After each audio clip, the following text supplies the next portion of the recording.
मोनिंदर पंडेर निठारी कांड मामले में हाईकोर्ट ने बरी किया है और गौतम बुद्ध नगर जिला जेल से रिहाई हो सकती है। गुरुवार को जेल पहुंचा था दूसरा परवाना और अब जानकारी ये मिल रही है कि आज मोनिंदर पंडेर जेल से रिहा हो सकता है। गौतम बुद्ध नगर जिला जेल से रिहाई हो सकती है। आपको बता दें कि हाईकोर्ट ने निठारी कांड मामले में बरी किया है। दोनों दोषियों को निर्दोष करार देते हुए बरी कर दिया गया था और अब ये जानकारी मिल रही है कि आज रिहाई हो सकती है मोनिंदर पंडेर की। तो सुरेंद्र कोहली और मोनिंदर पंडेर दोनों को निर्दोष करार देते हुए बरी कर दिया गया है और अब जानकारी ये मिल रही है कि मोनिंदर पंडेर आज रिहा हो सकता है। आज उसकी रिहाई देखने को मिल सकती है।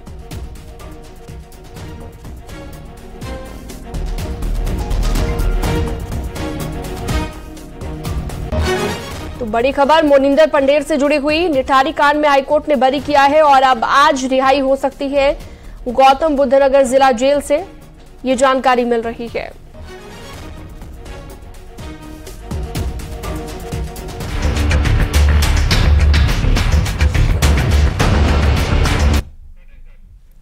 दो 2024 लोकसभा चुनाव से पहले ही विपक्षी इंडी गठबंधन में बड़ी दरार पड़ चुकी है। समाजवादी पार्टी के अध्यक्ष अखिलेश यादव ने इशारों ही इशारों में यूपी कांग्रेस के अध्यक्ष अजय राय का नाम लिए बगैर उन्हें चिरकुट तक कह डाला है। अखिलेश ने कहा कि कांग्रेस के बड़े नेता अपने चिरकुट नेताओं से ऐसे बयान न दिलाएं।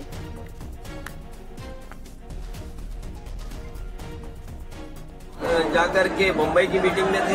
इंडिया के बारे में क्या जानते हैं वो गठबंधन के बारे में? उनकी क्या हैसियत है जो बोल रहे हैं इस तरह की बात? इजराइल और गाजा की युद्ध उनसे पूछिए रात को 1 बजे तक क्यों उनके मुख्यमंत्री कमलनाथ जी ने बैठाया, क्यों उनके पूर्व मुख्यमंत्री दिग्विजय सिंह जी ने बैठाया? वो क्या उनके मुख्यमंत्री नहीं है क्या उनके प्रदेश के? अगर वो मुख्यमंत्री नहीं थे तो इस तरह की भाषा नहीं बोलनी चाहिए उनको। और इसका मतलब ये हुआ कि आप दूसरे दलों को बेवकूफ बना रहे हैं आप बैठा कर। मायावती जी ने कहा है कि इजराइल और गाजा युद्ध से सबकी अर्थव्यवस्था पे बीजेपी से मिले हुए लोग हैं, ये कांग्रेस के लोग बीजेपी से मिले हुए लोग हैं। तो आपके माध्यम से कांग्रेस पार्टी को कहना चाहता हूँ, अपने चिरकुट नेताओं से हमारी पार्टी के बारे में न बुलवाएं। वहीं सीतापुर में अखिलेश यादव ने विपक्षी गठबंधन को लेकर बड़ा बयान दिया है। मध्य प्रदेश में कांग्रेस से गठबंधन नहीं होगा, यह अखिलेश यादव ने कहा है। गठबंधन केंद्र के लिए होगा तो सोचेंगे, ये अखिलेश यादव की ओर से कहा गया।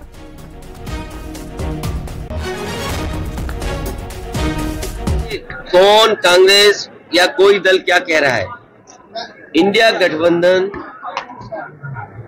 हम ही कंफ्यूज हो गए होंगे। इसका मतलब अगर हम उन मीटिंगों में बैठे हैं तो हम ही कंफ्यूज रहे होंगे। इसीलिए जिस व्यक्ति के बारे में आप बात कर रहे हैं, मुझे नहीं पता कि कांग्रेस पार्टी का कौन व्यक्ति इस तरह की बात कर रहा है। हमें तो ये लगा कि जब मध्य प्रदेश के मुख्यमंत्री जो रहे, पूर्व में कई बार मुख्यमंत्री रहे, वो रहे, उन्होंने मीटिंग बुलाई और पूछा समाजवादी पार्टी से। हमने अपनी पूरी परफॉर्मेंस बताई, किस समय पर समाजवादी पार्टी के विधायक कहां जीते हैं। कभी 1 जीते, कभी 2 जीते, कभी 5 जीते और किस जगह हम नंबर 2 पे रहे। पूरी चर्चा हुई और रात भर 1 बजे तक समाजवादी पार्टी के नेताओं को जगाया उन्होंने और बातचीत की, पूरे आंकड़े देखे और आश्वासन दिया कि हम 6 सीटों पर विचार करेंगे। लेकिन जब रिजल्ट आया, घोषित की गई सीटें, तो समाजवादी पार्टी शून्य रही। अगर ये मुझे पहले दिन पता होता कि विधानसभा स्तर पर कोई गठबंधन नहीं है इंडिया का, तो हम उसमें कभी मिलने नहीं जाती हमारी पार्टी के लोग, न अपनी हम सूची देते कांग्रेस के लोगों को, न कांग्रेस के लोगों का फोन उठाते। लेकिन अगर उन्होंने ये बात कही है कि गठबंधन नहीं है तो हम स्वीकार करते हैं गठबंधन नहीं है। अखिलेश यादव की बात पर कांग्रेस प्रदेश अध्यक्ष अजय राय ने पलटवार किया है। उन्होंने कहा कि समाजवादी पार्टी कांग्रेस को कमजोर ना करे। एमपी में अखिलेश ने 6 सीटों की बात कही और अपनी पहली लिस्ट में 7 प्रत्याशी उतारकर अपनी बात से पलट गए। बागेश्वर के उपचुनाव में भी वही किया। हमने तो घोसी उपचुनाव में बिना शर्त समर्थन दिया।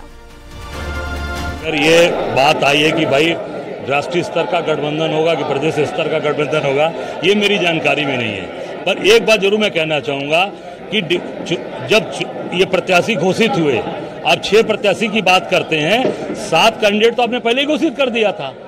तो आप 6 की बात कर रहे हैं, इसका मतलब कि आप समझ सकते हैं कि उन्होंने क्या बात बोली है। इससे आप उनका निकाल लीजिए कि अखिलेश जी ने कहा कि 6 सीट, और ये है कि 7 सीट उन्होंने पहले ही घोषित कर दिया। कांग्रेस के प्रत्याशी आने के पहले ही अखिलेश जी ने 7 कैंडिडेट घोषित कर दिए, तो उसमें बात सामने आ गई ना कि 6 चाहते थे कि ज्यादा चाहते थे। कौन सही बोल रहा है, कौन गलत बोल रहा है, सामने बातें आ गई। हम इतना ही कहना चाहेंगे आदरणीय अखिलेश जी से और समाजवादी पार्टी के नेताओं से कि आप बड़ा मन करिए, और जैसे हमने घोसी में बड़ा मन करके आपका समर्थन किया, आपको चुनाव जिताया, उसी प्रकार आप बड़ा मन करके मध्य प्रदेश में भी कांग्रेस पार्टी का समर्थन करिए और भारतीय जनता पार्टी को शिकस्त दीजिए, चुनाव हराइए। और इस बीच कांग्रेस नेता ने प्रमोद तिवारी ने इंडी गठबंधन में खींचतान पर पर्दा डालने की कोशिश की है। उन्होंने दावा किया कि गठबंधन में सब कुछ ठीक है। देखिए, मैं फिर कह रहा हूं आपसे कि किसने क्या कहा मुझे नहीं पता, ना कौन क्या बोला। मैं चुनाव के पहले अभी अंतिम दिन तो नहीं गया, हमें प्रतीक्षा करनी चाहिए। और इंडिया गठबंधन इंटैक्ट है। आज हमने तो रामगोपाल जी का बयान सुना, तो उसमें कहीं कोई इफ वर्ड नहीं है। अब वो क्या है हर स्टेज पे तो नहीं बोला जा सकता, तो मैं सिर्फ इतने कह सकता हूँ, ऑल इज वेल। गोरखपुर के बीजेपी सांसद रवि किशन ने विपक्षी गठबंधन पर निशाना साधा है। उन्होंने तंज कसा कि 26 पार्टियों के गठबंधन में 15 लोग प्रधानमंत्री बनना चाहते हैं। सोचिए ये लोग देश का क्या हाल करना चाहते हैं। मैं आपको दावे के साथ कहता हूं, अभी ये बयान पूरे देश के हर पार्टी से आएगा जो भी 26 पार्टियों का गठबंधन बना है, क्योंकि अंदर बहुत बुरी तरह से फूट हो चुकी है। 15 लोग प्रधानमंत्री बनना चाह रहे हैं। अब ये देश का सोचिए, क्या ये लोग हशर करने वाले थे, ये देश का ये लोग मार के चटनी बना देते। इसीलिए ये फूट इंडिया में हो चुकी है। हर पार्टी में अभी देखिएगा हर तरीके से नेता बार बार आएंगे।